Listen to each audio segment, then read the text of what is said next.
Hello friends, welcome back to your own channel share market with CK. आज मैं आपके लिए लेके आया हूं निफ्टी का एनालिसिस। निफ्टी 50 में जो अभी हलचल चल रही है या फिर सेंसेक्स या फिर पूरे शेयर मार्केट में जो गिरावट आ रही है उसको वो गिरावट आगे बढ़ेगी, क्या और बड़ा क्रैश आने वाला है उसके बारे में हम बात करेंगे। इतना जो पैनिक की सिचुएशन बनी है सारी कुछ हम बात करेंगे और मैं सारे डाउट्स आपको क्लियर करूंगा। लोग अलग अलग वजह बता रहे हैं क्रैश होने की, तो मैं आपको बताना चाहता हूँ। देखिए अभी आज के दिन की अगर हम बात करें तो आज के दिन जो ट्रेडिंग है उसमें देखिए सेंसेक्स एकदम रेड जोन में 1145 पॉइंट की गिरावट के साथ 2.25% की गिरावट के साथ दर्ज हुआ। अगर हम निफ्टी 50 की बात करेंगे देखिए 300 पॉइंट्स की गिरावट हुई। बैंक निफ्टी में 584 पॉइंट की गिरावट हुई और कैंडल थोड़ी सी ऊपर जाने के बाद थोड़ा सा ग्रीन सिग्नल आने के बाद लगातार गिरावट हुई है। ट्रेडिंग सेशन की बात करें तो मिड कैप 100 डाउन पे है सारा कुछ। अगर हम बात करेंगे स्टॉक्स में, देखिए स्टॉक स्पेसिफिक बात करेंगे तो आपको दिख रहा होगा यहाँ पे 1267 स्टॉक्स डाउन पे थे। बस 500 के 488 स्टॉक्स तो जो थे वो पॉजिटिविटी में बने हुए थे। हम इसमें पॉजिटिव में देखेंगे तो Adani port, JSW, Hindalco, Tata steel, देखिए ये सारे के सारे आपको देख रहे होंगे स्टील सेक्टर या मेटल सेक्टर के स्टॉक्स दिख रहे होंगे। अगर हम बात करेंगे गिरावट में तो आपको बहुत सारे स्टॉक्स नजर आ रहे होंगे, उनको मैं बताना नहीं चाहूंगा। देखिए इसके पीछे की जो वजह है वो वजह ये बताई जा रही है कि जैसे ये महाराष्ट्र में लॉकडाउन की सिचुएशन बन रही है और जो सीएम उद्धव ठाकरे ने बोला है कि अगर हम 6-7 दिन और देखेंगे, 8 डेज में देखेंगे और डिसाइड करेंगे कि क्या अपन को सिचुएशन बन रही है, तो कहीं कहीं पे और डिस्ट्रिक्ट एक अमरावती डिस्ट्रिक्ट है महाराष्ट्र की, वहां पे लॉकडाउन लगा दिया गया है। तो आप देख सकते हैं ऐसी खराब न्यूज के चलते थोड़ा सा डर का माहौल पैनिक बना हुआ है। और दूसरी जो न्यूज है जो बड़ा एक फैक्टर माना जा रहा है वो ये है कि देखिए United state 10 year bond yield जो यूएस बॉन्ड यील्ड है उसमें अच्छा खासा उछाल देखने को मिल रहा है। देखिए ये चार्ट है, नीचे मैं आपको दिखाना चाहूंगा, ये चार्ट है यूएस का और यूएस के चार्ट्स में आपको एक सेकंड, ये देखिए यूएस के चार्ट्स में साफ साफ आपको नजर आ रहा होगा। देखिए यहाँ पे यूएस के चार्ट्स में साफ साफ आपको नजर आ रहा होगा।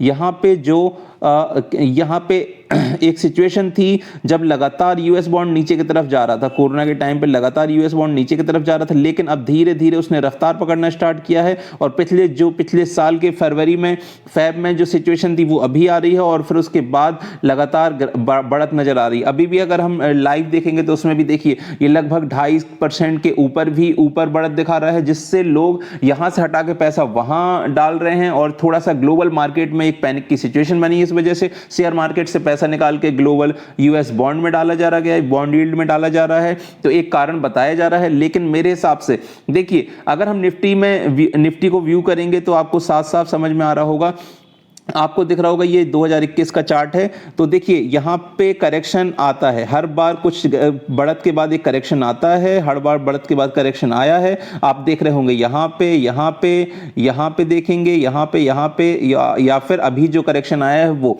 तो ये करेक्शन आना सबको पता ही था कि एक बबल बन चुका है, कभी ना कभी फूटेगा ही, क्योंकि एकदम से ऐसा तो है नहीं स्टॉक मार्केट में लगातार बढ़त होती जाएगी, बढ़त हो जाएगी, करेक्शन बिल्कुल ना आए। आप ऐसा सोच रहे हैं तो ऐसा तो होता नहीं है कि बिल्कुल आप पैसा लगाते जाओ और हाई पे चलता जाए, फिर तो ऐसे तो स्टॉक मार्केट हमेशा बढ़ता ही जाएगा और पैसे बनाता ही जाएगा। लेकिन इसमें ऐसी सिचुएशन भी आती है जब प्रॉफिट बुकिंग होती है। जैसे मैं आपको बताना चाहूं, ये देखिए 2004, 5, 6 से लेकर 9 तक का मार्केट है। तो देखिए यहाँ 2004, 5, 6, 7 आपको दिख रहे होंगे ये डेट्स। तो यहाँ पे देखिए अगर हम बात करेंगे 2004 में तो ये अच्छी खासी बढ़त आई थी, फिर उसके बाद एक गिरावट आई थी, फिर उसके बाद बढ़त हुई, फिर एक गिरावट आई, फिर बढ़त हुई, फिर एक गिरावट आई। यहां पे बढ़त हुई 2006-7 के बीच में, फिर एक अच्छा खासा डाउनफॉल आया, फिर बढ़त हुई, फिर उसके बाद 7-8 के बीच में एक अच्छा खासा डाउनफॉल आया, फिर बढ़त हुई, फिर यहीं पे 7-8 के बीच में एक और डाउनफॉल आया, फिर लाजवाब तरीके से बड़ा स्टॉक मार्केट और फिर एक अच्छी खासी गिरावट आई जिसे हम रिसेशन बोलते हैं, 2008-9 का रिसेशन।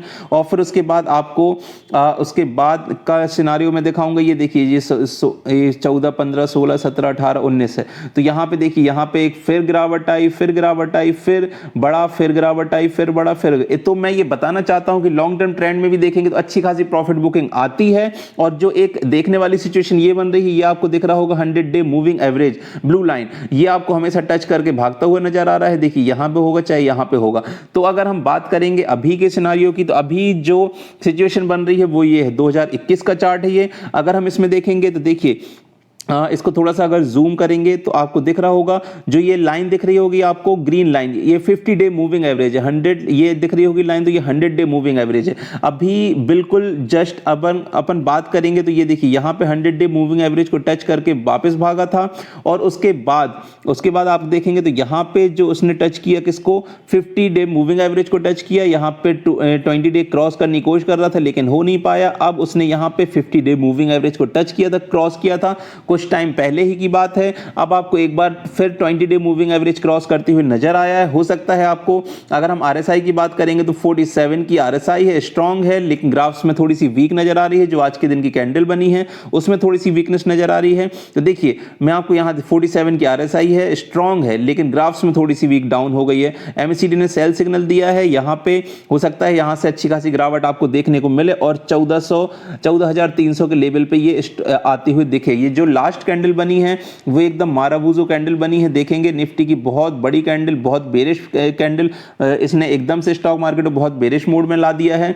यहां पे देखेंगे, अगर अपन लास्ट चार्ट देखेंगे तो यहां पे भी लगातार गिरावट हुई थी। जब 200 डे का मूविंग एवरेज तोड़ा था इसने, फिर उसके बाद ये 50 डे के मूविंग एवरेज पे इसने सपोर्ट लेके फिर से ये ऊपर भागा था। अब हो सकता है आपको फिर से 200 डे का मूविंग एवरेज तोड़ा है, अब आपको 50 डे के मूविंग एवरेज फिर से सपोर्ट लेके एक बार फिर से रन अप होता हुआ नजर आएगा। तो ऐसा होता रहता है स्टॉक मार्केट में। बिल्कुल पैनिक मत होइए एकदम से कि बहुत बड़ी गिरावट आने लगी है, लोग फनी जोक बना रहे हैं कि फिर से 6,000 जाएगा, 10,000 जाएगा। ऐसा नहीं होने वाला है। एक बार जब प्रॉफिट बुकिंग होती है तो बहुत सारे लोग प्रॉफिट बुक करते हैं, जैसे आपको यहां पे देखने को मिला, यहां पे देखने को मिला, यहां पे देखने को मिला, आपको यहां पे देखने को मिला, अब फिर से एक बार आपको देखने के लिए मिल रहा है। तो ये तो होना ही था एकदम से। अगर लाइफ टाइम हाई को टच करेगा Nifty, Sensex life time high को टच करेगा, bank Nifty life time high को टच करेगा, तो उसके बाद प्रॉफिट बुकिंग तो बनती है बॉस। ऐसा नहीं है कि लगातार स्टॉक्स भागते जाएंगे। लोग जो ग्रीडी लोग रहते हैं वो ज्यादा प्रॉफिट्स को देख के उस मार्केट से निकलने की कोशिश भी करते हैं। तो आपको अगर 14,300 के लेवल नजर आते हैं तो कोई बड़ी बात नहीं है। कल के दिन भी अच्छी खासी गिरावट हो सकती है। अगर कल के दिन पॉजिटिविटी आई तो फिर तो वो अपने लिए अच्छा ही होगा, लेकिन कल के दिन और गिरावट हुई तो और पैनिक की सिचुएशन बनेगी, लोग और डर में आएंगे तो और ज्यादा सेलिंग करेंगे। फिर उसके बाद आपको एक ये यहां पे दिख रहा होगा ये 100 डे मूविंग एवरेज, पहले इसका सपोर्ट लेता था 13,500 पे जो है। तो आप इसके लिए तैयार रहिए। ऐसा नहीं है कि मार्केट में सिर्फ भागता रहेगा मार्केट, प्रॉफिट बुकिंग भी आती है।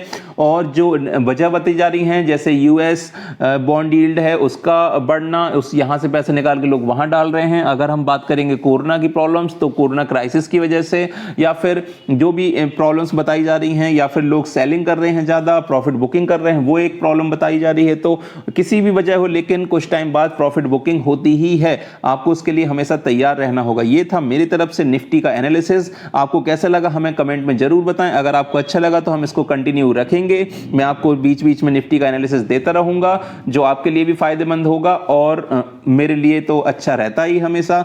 जय हिंद, जय भारत।